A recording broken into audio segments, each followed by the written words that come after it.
Falando em fonte de informações, aí ó, próximo slide já. Fonte de informações, sistemas de busca e análise. Pessoal, evidentemente, tem muita fonte, então aqui eu dei uma resumidinha, tá? Legal, vamos lá. Vamos falar primeiro de bases de dados gratuitas de patentes. Tem o INPI, o nosso Instituto Nacional da Propriedade Industrial, tem uma base de dados ali, né, do próprio INPI.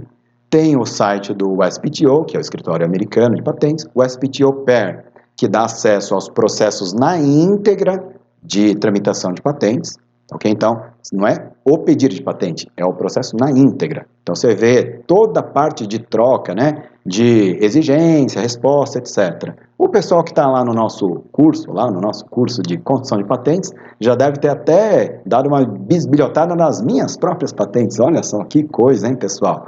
Ali, não só nos Estados Unidos, o SPTO Pair, como, por exemplo, no Apple Register, né, o IPO Register que a gente tem, que a gente consegue ver a mesma coisa na Europa, os pedidos em tramitação lá no escritório europeu. E o Spacenet, que é uma base de dados que cobre mais de 100 autoridades, né? E que é também de acesso gratuito. E, não perca, tá? O SPTO. Aliás, o SPTO não. O SPTO não tem o vídeo. Google Patents e Spacenet tem vídeos adicionais no link, né? Adicional que vai ter nesse vídeo aqui, tá? Tem mais de meia hora ali a mais de vídeo, essas coisas todas, para vocês darem uma olhada, inclusive sobre fonte de informações de literatura não patentária também. Legal. O que mais, né? Aí tem o Google Patents, que eu acabei de falar, a gente tem até vídeos adicionais, a gente tem o site da própria WIPO, né? Da OMP, Patent Scope e assim por diante, tá? Tem muitos outros bases de dados. Tá em dúvida? Quer encontrar mais bases de dados? Escreve lá, né? Patent Search Database online no próprio Google, você vai encontrar muita coisa. Beleza? Legal. Bom, fontes de informações não patentárias, né? Informações não patentárias a gente já viu que é um universo que não tem fim, né? Infinito. Tese, congresso, olha, Google, base de dados de estudo clínico, e aí vai, né? Que é o que eu agrupei alguns, né? Então tem o Google Scholar, aí tem bases de dados indexadas. Bases de dados indexadas, elas são boas não só porque elas indexam, mas tem muita coisa que, por exemplo, ó, resumo de congresso, sabe aquele? Normalmente não sai na publicação cheia, só sai naquele anexo, no apêndice. E grande parte disso, o Google Scholar não cobre. Então, onde você cobre, né? Você tem bases de dados especializadas, né? Na área de engenharia, na área de computação, na área de engenharia, na área de química e assim por diante, né? Tem várias especializadas. Que além de ter, né, termos controlados, às vezes até tesauros, né, hierarquizados, tal, eles também têm acesso a mais informações. Inclusive, algo como congresso na China, congresso na Tailândia, né? Nem sempre está escrito em inglês esse negócio. Como é que eu faço para achar, né? Grande parte dessas bases indexadas, como elas são especializadas naquele segmento tecnológico, elas cobrem as conferências daquele segmento tecnológico, né? Um caso deles, Inspec Compendex, por exemplo. A gente já vai dar uma olhada, tá? Tem muito desse conteúdo no portal CAPES, tá, pessoal? Legal. Vamos esperar que também continue lá o portal CAPES disponível, né? A gente está em época preocupante. Mas vamos lá. Livro, tese, congresso, conferência, revisão, tudo isso, né? Também literatura não patentária, notícia, bases de dados aí, ou fontes tipo revista Exame, revista Fortune, coisa do gênero, revistas setoriais no mundo agrícola, no mundo de mineração, no mundo de petróleo e gás, aviação, farmacêutica, seja lá o que for, né? Especialista é uma fonte fantástica de informação, alguém que trabalhou 40 anos naquele segmento, petróleo e gás. Esses caras conhecem muita coisa, né? Já viram muita coisa, já estavam lá no congresso. Muita gente estava no congresso na época que não tinha nem internet ainda das coisas, né? Olha, não é internet das coisas, não é IoT, não. Não tinha nem internet, muito menos das coisas, né? Legal. Vamos lá. Catálogo, literatura de concorrentes, né? Notícias, publicação de negócios, né? Annual reports, assim por diante, já citei.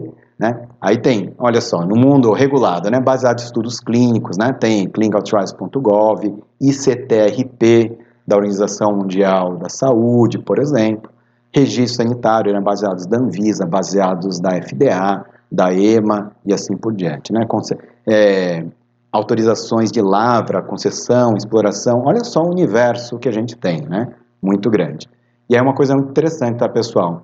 Patentes a gente até consegue se virar bem fazendo buscas online aí, né? Cobre relativamente, olha, muito bem até nas bases gratuitas.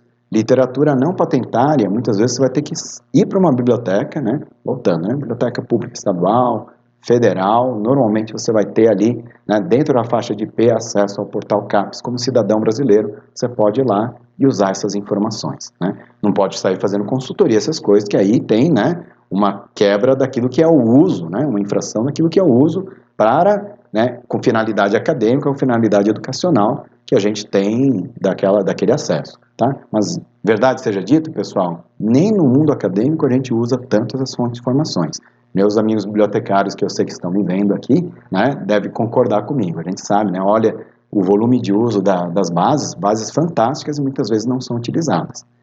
Profissionais fantásticos nas nossas bibliotecas que muitas vezes não são acessados, né?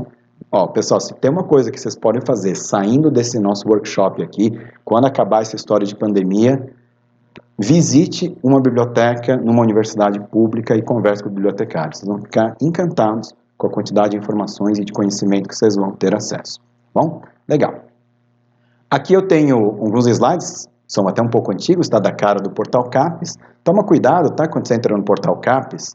Primeiro, se você está fora da universidade, grande parte do conteúdo você não vai conseguir acessar.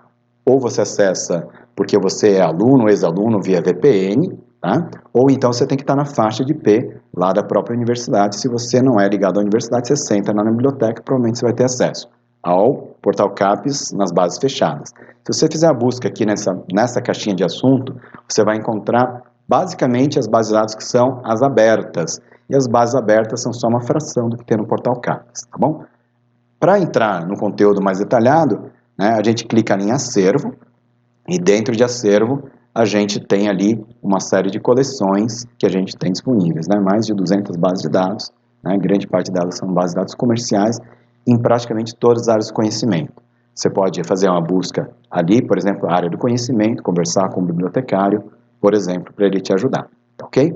Bom, eu fiz uma pequena seleção de alguns, né? Tem o Web of Science, né, que tem o Science Citation Index, além da parte, né, da própria base indexada, tem muita literatura, né, de congressos, coisas que só aparecem citações, então é uma base fantástica, né? Web of Science, por exemplo. Mesma coisa o Scopus, eu diria, né? Derwent Innovations Index, que é uma base de dados de patentes, né, muito robusta também. Scopus, que eu acabei de citar agora. E o que é legal, tá, pessoal, que o Scopus, Web of Science, sabe aqueles gráficos que eu fiz ali, né, de inventores, titulares, aquelas coisas todas, a gente consegue ver muita coisa, né, usando Scopus, por exemplo, né? Se você é um estudante, né, um professor de uma universidade pública estadual federal, você vai lá para a biblioteca, usa seu VPN e consegue. Se você não é ligado à universidade, vá até a biblioteca, né? Não vou cansar de falar esse negócio, né? Vá à biblioteca. Que mais? Né? Tem bases de dados específicas, por exemplo, no mundo agro, né? Agroflorestal, ciência, né? Aquicultura, por exemplo, a gente tem ali, né? Cabe ABSAS, cabe compêndio específico nessa área, na área florestal, manejo de solo, hidroponia, sementes artificiais e assim por diante. Né? Na área de computação, robótica, por exemplo, né? Engineering Village tem um Compendex, olha só, 5.600 periódicos, não sei quantas mil, né? Com conferências que eles também indexam todos os anos. Acho que aqui não está aparecendo, né? Só aparecem os periódicos, mas ó, conferências, o INSPEC, né? 2.500 conferências nessa área aí de engenharia, ciência da computação e assim por diante. E essas áreas de engenharia, ciência da computação, né? IoT, né? IT, TI, TIC, são áreas que evoluem muito rápido, né? Então, entre sair um artigo ali e você, né, sabe, revisar por pares, diz aquilo, muitas vezes sai um artigo de revisão, sai já de coisas que já são muito antigas, né? É uma área efervescente, e é muito importante a gente acompanhar, por exemplo, conferências, olha ali, 2.500 conferências em vários idiomas no mundo inteiro, né? Não tem preço você conseguir acessar isso. Na verdade, pessoal, nós como cidadãos, a gente tem acesso a um INSPEC lá numa biblioteca nossa, certo? Só que qual é a grande questão? Pouca gente sabe disso e vai usar. E aí o volume de uso acaba ficando muito baixo, né? Mas não deixa de conhecer, né? Conversa com os bibliotecários, várias bibliotecas, conhece essas fontes. Além disso, tem, olha, na área de ciências humanas, na área de geografia, olha, é incrível o universo de informações que a gente tem nas nossas universidades, né? E a gente usa muito pouco aqui no Brasil. só para usar um outro exemplo de uma base de dados setorial específica, né, no segmento específico, na área de ciências dos materiais, né, química principalmente, né, Chemical Abstract Service, SciFinder, busca por estruturas químicas, busca por segmentos de estruturas químicas, fórmulas Marcouch, por exemplo. Algumas das bases de dados, né, por exemplo, SciFinder, eu acho que hoje não dá acesso a biosequência.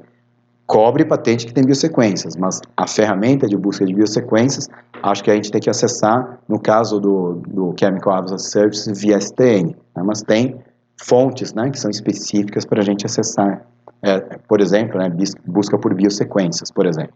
Né? Legal. Aí tem o Science Direct, da Elsevier também, que é acesso a texto integral. Muita gente entra, né, faz busca só no Google Scholar e depois entra aqui só para pegar o documento na íntegra. Pessoal, quando a gente usa um Scopus, a vantagem que tem, você tem busca por citações, você tem indexação, às vezes a sua palavra-chave não aparece no título, no resumo, mas aparece nos indexadores. Então não deixa de usar, sem falar que tem as ferramentas analíticas que eu já falei para vocês também, tá bom? Que mais? Bom, alguns comentários adicionais, né? Base de dados de informações patentárias agora comerciais. Então, por exemplo, Questel tem duas bases de dados, né? FAMPAT, agrupando por família de patentes, FULPAT, em que cada pedido publicado ele é tratado de forma separada. Né? O Chemical Abstract tem uma base de dados chamada CAPLUS, que cobre literatura patentária, literatura não patentária, e também tem indexação, por exemplo, né, de moléculas. Aliás, falando moléculas, né, a base da Questel tem ali um módulo de química, né, que também pode ser acessado. Tem um módulo de biosequências, né, biosequence, que também pode ser acessado. E, por exemplo, no caso da Questel, você tem até uma vantagem, né, que está tudo na mesma base de dados. Você cruza a sua busca por semelhança de estrutura química ou semelhança de biosequências, né, com palavras-chave, classificações de patentes, citações e assim por diante. Né? Então é uma coisa muito interessante, né, que a gente pode ter usando essas ferramentas. Que mais, né? Eu falei de algumas bases de dados, e aí tem portais, né, que acessam, né? A Questel tem o Orbit, Orbit Intelligence, tem o Innovium, Patbase, Clarivate, LexisNexis, tem vários, né, que a gente tem. E cada um deles tem suas características, né? Cada um deles tem suas vantagens, desvantagens, assim por diante, tá bom? Legal. E aí tem alguns agregadores que são lá da época, olha, da época do antes do www, na época do Telnet. Lembra que a gente tinha que ter conta na Renpac? Modem 14400 kbps externo, que ficava ligado ao gabinete do seu computador com tela de fósforo verde. O pessoal mais velho, assim, né? Mais experiente, eu diria, né, pessoal? Não vai lembrar dessa época, né? Coisa do gênero, né? Legal. Mas vamos lá. E aí tem algumas empresas que se especializam nisso também, né? Então, por exemplo, a Questel, né? Eu estou falando muito da Questel, e agora eu vou falar da Axonal, porque a Axonal é a minha própria empresa, né? Então a gente faz isso, e a Questel é uma empresa que a gente representa. Eu até tinha alguns slides de outras empresas, mas aí algumas pararam de operar disso, daquilo, eu falei, olha, deixa eu colocar pelo menos de quem eu sei que está funcionando aqui. Fechando aqui, né, a nossa conversa, então a gente vai aqui para uma conversa agora sobre ferramentas e técnicas de busca.